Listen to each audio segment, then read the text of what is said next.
প্রিয় দর্শক, আসসালামু আলাইকুম। দর্শক, আপনাদের প্রীতি ও শুভেচ্ছা জানিয়ে শুরু করছি আমাদের আজকের প্রতিবেদন।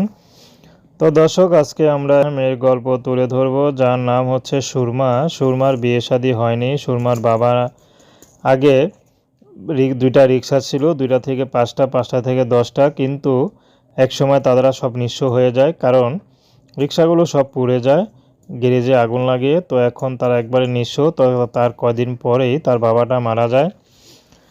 তো সুরমার ছোট আর একটা ভাই আছে, আর সুরমার বর্তমানে মা আছে। তো মা কি করবে, বাধ্য হয়ে তার এক আত্মীয়র বাসায় কোনো মতে টুকটাক কাজ করে। তো সেখান থেকে খুশি হয়ে তারা যা দেয় তা নিয়েই তাদের কোনো মতে দিন পার করে। তো সুরমার খুব পড়াশোনার ইচ্ছা ছিল, কিন্তু পড়াশোনাটা হয়নি। তো সুরমা এখন ইউটিউবে এসেছে ভালো একটা জীবনসঙ্গীর আশায়, যে তাকে একটু ভালো রাখবে, ভালোবাসবে। সেই মানুষটি যেমনই হোক, সুরমা বিয়ে শাদী করতে রাজি আছে। যদি 40-50 বয়সের মধ্যে কোনো পুরুষও হয়, তার কোনো আপত্তি নেই।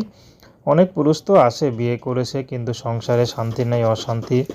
তেমন পুরুষ পেলেও সুরমা বিয়ে শাদী করতে রাজি আছে। সুরমার ব্যক্তিগত কোনো পছন্দ নেই। তো সুরমার পড়াশোনার খুব ইচ্ছা ছিল, কিন্তু পড়াশোনাটা করতে পারেনি।